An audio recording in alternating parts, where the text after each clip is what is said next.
لیکن اس کے بعد ان کی تاریخ میں ایک دور وہ آیا جب حضرت مسیح علیہ السلام ان میں مبعوث کیے گئے۔ یہ 1400 سالہ تاریخ کا کلائمیکس ہے یہود کی۔ جب کتاب انہیں دی گئی تھی تورات حضرت موسیٰ کے ذریعے، وہ 1400 قبل مسیح کا واقعہ ہے۔ اس وقت سے لے کر اللہ کا وہ فضل ان پر ہوا کہ کوئی ایک لمحہ ایسا نہیں آیا 1400 برس میں کہ ان کے ہاں کوئی نہ کوئی نبی موجود نہ۔ یہ تار ٹوٹا ہی نہیں، 2 سے شروع ہوا، موسیٰ ہارون علیہ السلام، اور 1400 برس کے بعد پھر آخری 2 ہیں، عیسیٰ اور یحییٰ علیہ السلام۔ یوں سمجھ لیجئے، اور اس کے درمیان یہ تار ہے، اور اس تار میں کوئی ایک لمحہ ایسا نہیں آیا کہ کوئی نبی موجود ہو۔ اس میں اتار چڑھاؤ بہت سے آئے ہیں، اس کا وہ میرا موضوع نہیں ہے اس وقت۔ قبل مسیح کی تاریخ جو ہے وہ میرا موضوع نہیں ہے۔ قرآن مجید میں سورہ بنی اسرائیل کے پہلے رکوع میں اس کا تذکرہ موجود ہے۔ وَقَضَيْنَا إِلَىٰ بَنِي إِسْرَائِيلَ فِي الْكِتَابِ لَتُفْسِدُنَّ فِي الْأَرْضِ مَرَّتَيْنِ وَلَتَعْلُنَّ عُلُوًّا كَبِيرًا۔ 2 مرتبہ ان پر عذاب کے کوڑے برسے، پہلے اشوریوں کے ذریعے سے جو شامی تھے، سیرینز اشوری کہلاتے ہیں، پھر بابلیوں کے ذریعے سے یعنی عراقیوں کے ذریعے سے، بیبیلونیا نام تھا عراق کا پہلے، ان پر بہت بڑی بڑی تباہیاں آئیں، اللہ تعالیٰ کی طرف سے عذاب آئے۔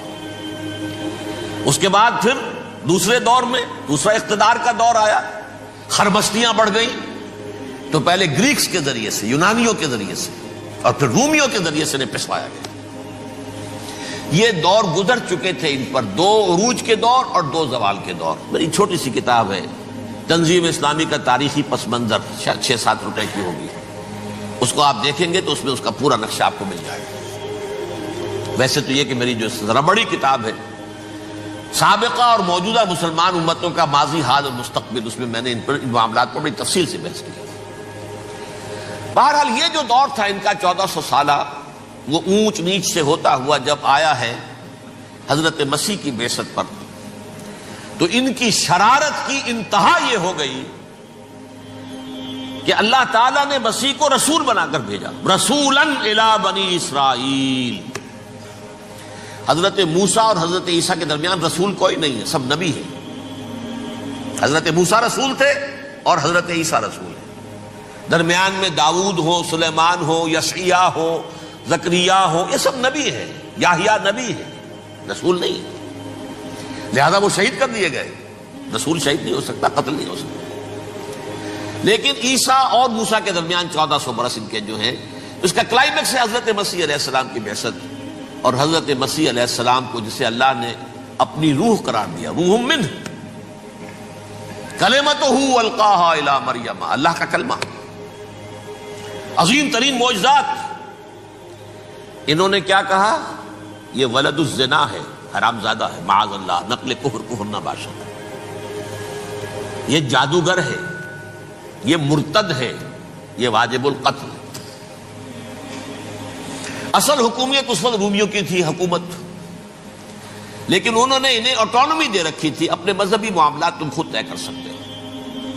تو کائفاس جو اس وقت کا ان کا ہیڈ ربائی تھا سب سے بڑا، اس کی عدالت نے فیصلہ کیا مسیح کو سولی چڑھا دیا جائے۔ پائلیٹس پونٹس، اس کے پاس ان کی ازداش پہنچ گئی، یہ ہمارا مجرم ہے مذہبی، یہ مرتد ہے، یہ کافر ہے، یہ جادوگر ہے، یہ واجب القتل ہے، اسے قتل کرو، سولی چڑھا دو۔ خیر وہ لمبی بات ہو جائے گی، اس نے تو اپنے ہاتھ دھوئے کہ صاحب ہمارے پاس کوئی جرم نہیں ہے اس کے خلاف، تم کہتے تو ٹھیک ہے سولی چڑھا دیتے۔ یہ دوسری بات ہے کہ اللہ نے حضرت مسیح کو اٹھا لیا آسمان پر، ان کی جگہ وہ شخص سولی چڑھا جس نے غداری کر کے گرفتار کروایا تھا، جوڈاس اسکیریوٹ، اس کی شکل اللہ نے بدل دی حضرت مسیح کی سی، اور حضرت مسیح کو فرشتے اٹھا کے اوپر لے گئے، وہ زندہ آسمان پر اٹھا لیے گئے۔ اور یہ ساری تفاصیل نہ قرآن میں ہے نہ حدیث میں ہے، یہ انجیل میں ہے، لیکن انجیل کون سی؟ برنباس کی انجیل، gospel of the Lord according to Saint Barnabas. یہ حواریین مسیح میں سے تھے، لیکن عیسائی ان کو تسلیم نہیں کرتے، ان کی بائبل کو صحیح نہیں مانتے، کینونیکل نہیں مانتے۔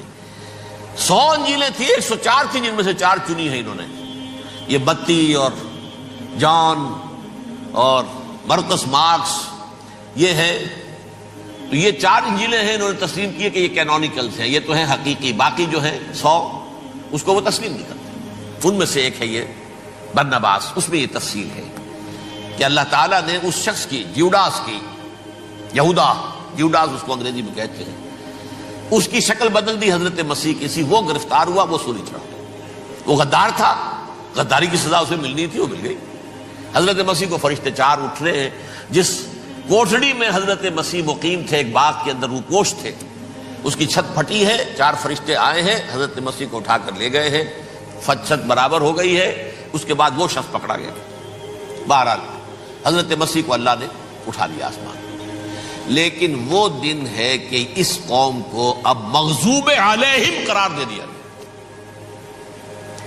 نوٹ کر لیجئے، اصل میں تو ہونا یہ چاہیے تھا کہ رسول کی جان کے در پہ جب کوئی امت ہو جاتی تھی تو اللہ کا قاعدہ یہ تھا کہ اس امت کو نسیہ منسیہ کر دیا جائے۔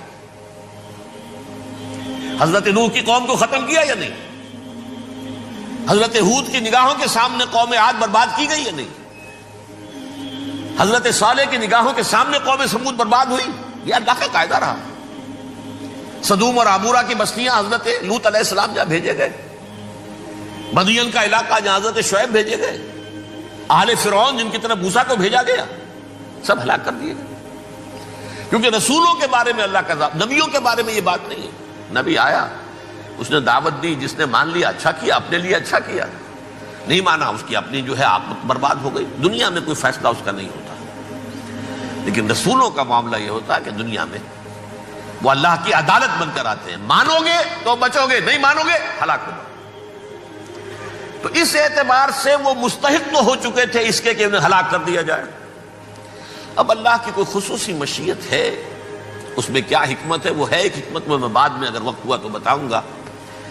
فیصلہ یہ کیا اللہ نے کہ حضرت مسیح کو تو اٹھا لیا زندہ، اور ان کی رسی ابھی مزید دراز کر دی، کہ ان کو ابھی مہلت دے دی کہ تمہیں آخری استیصال، جس کو عذاب اکبر کہتا ہے قرآن، سورہ سجدہ جو حضور ہر جمعے کی پہلی رکعت میں فجر میں پڑھتے تھے، وَلَنُذِيقَنَّهُم مِّنَ الْعَذَابِ الْأَدْنَىٰ دُونَ الْعَذَابِ الْأَكْبَرِ لَعَلَّهُمْ يَرْجِعُونَ۔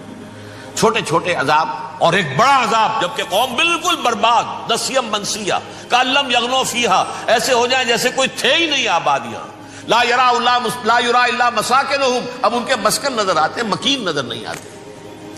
یہ عذاب اکبر جو ہے وہ ان پر نہیں آیا، حالانکہ وہ مستحق ہو گئے تھے اسی وقت۔ اس کو یوں سمجھیے کہ کسی شخص کو پھانسی کا حکم تو ہو جائے، ایگزیکیوشن نہیں ہوتا ہے، کئی سال گزر جاتے ہیں پڑے ہوئے، اور معاملات جو ہیں وہ چلتے رہتے ہیں۔ یہ معاملہ ہوا اس کے ساتھ، ورنہ یہ مستحق ہو چکے تھے آخری بربادی تباہی کے، عذاب استیصال، جڑ سے کاٹ دینے والا عذاب، وہ آ سکتا تھا ان پر اسی وقت، لیکن اللہ نے ان کی مہلت دراز کی ہے۔ لیکن اس کے بعد اللہ نے ان کو ایک اور موقع دیا۔ 600 برس بعد حضرت مسیح کے محمد الرسول اللہ صلی اللہ علیہ وسلم کی بعثت ہوئی، اور یہ میں سمجھتا ہوں کہ اس قوم پر اللہ کا اتنا بڑا فضل تھا، اتنا بڑا فضل تھا، اتنا بڑا فضل تھا۔ اب پھر ایک موقع دیا، عسیٰ ربکم ان یرحمکم وان عدتم عدنا، دیکھو اب بھی تمہیں ہم ایک موقع دے رہے ہیں، تمہارا رب تمہارے اوپر اب بھی فضل کرنے کو تیار ہے، رحم فرمانے کو تیار ہے۔ ان ھذا القرآن یہدی للتی ہی اقوم، اس قرآن کے سائے میں آ جاؤ، یہ شاہدرا ہے ہدایت میں آنے کا، اس میں داخل ہو جاؤ، محمد کی تصدیق کرو صلی اللہ علیہ وسلم، دامن محمدی میں آ جاؤ، اب بھی ہم تمہارے گناہ بخش دیں۔ لیکن نہیں، اس قوم نے حضرت محمد صلی اللہ علیہ وسلم کی دشمنی کی کمر کس لی، اور اب یوں سمجھیے اس تاریخ سے لے کر آج تک یہ گٹھ جوڑ ہے۔ ظاہر بات ہے کہ ابلیس کا بھی اصل دشمن اب کون ہے، یا ہدف کون ہے، ٹارگٹ کون ہے؟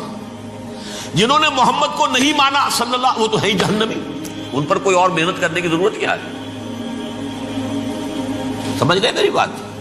حضور کی بعثت کے بعد جنہیں حضور کو رد کر دیا، ان پر ایمان نہیں لائے، وہ کون ہے؟ کافر، وہ جہنمی ہے ہی ہے، لہذا اس کے اوپر کوئی محنت صرف کرنے کی ابلیس کو ضرورت نہیں۔ اس کا اصل ٹارگٹ امت محمد ہے صلی اللہ علیہ وسلم۔ وہ ساری نوع انسانی کی دشمنی اب آ کر مرکوز ہو گئی ہے امت محمد صلی اللہ علیہ وسلم کی دشمنی پر.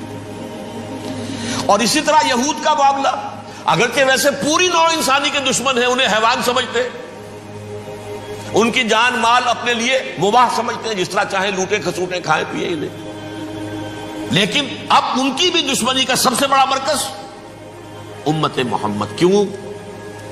وہی تکبر اور حسد، وہی بیماریاں.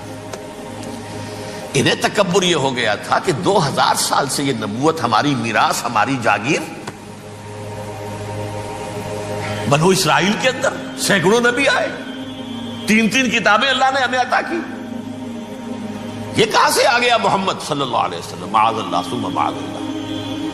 یہ امیین میں سے، یہ جنٹائز میں سے، یہ گوئنز میں سے، یہ حقیر ان پڑھ. کہاں ہم، کہاں یہ نہیں تسلیم کریں گے. حالانکہ قرآن کہتا ہے یعرفونہ کما یعرفون ابناہم. ان کے علماء ایسے پہچانتے تھے حضور کو جیسے اپنے بیٹوں کو پہچانتے ہیں کہ یہ آخری نبی ہے. لیکن تکبر اور حسد کی آگ میں جل اٹھے. اب ان کے بھی دشمنی کس سے ہے؟ محمد اور امت محمد صلی اللہ علیہ وسلم. یہ گٹھ جوڑ ہے. اب دیکھیے، یہ ہے میری گفتگو کا اب تک کی گفتگو کا حاصل، یہ گٹھ جوڑ. ایک غیر مرئی دنیا، انویزیبل دنیا کا ابلیس لعین اور جنات میں سے اس کے لشکری فوج. انسانوں میں سے ویسے تو اور بھی بہت جگہ اس کے ایجنٹ ہیں، مسلمانوں میں بھی ہے، لیکن بحیثیت قوم، بحیثیت مجموعی، ایک پوری قوم، ایک پوری نسل جو ہے اس کے ساتھ گٹھ جوڑ ہے. ان دونوں کی گٹھ جوڑی کے ساتھ یہ دشمن دون ہیں انسانیت کے. پہلا دشمن ابلیس لعین، عزازیل لعین، اور دوسرے دشمن یہود ملعون.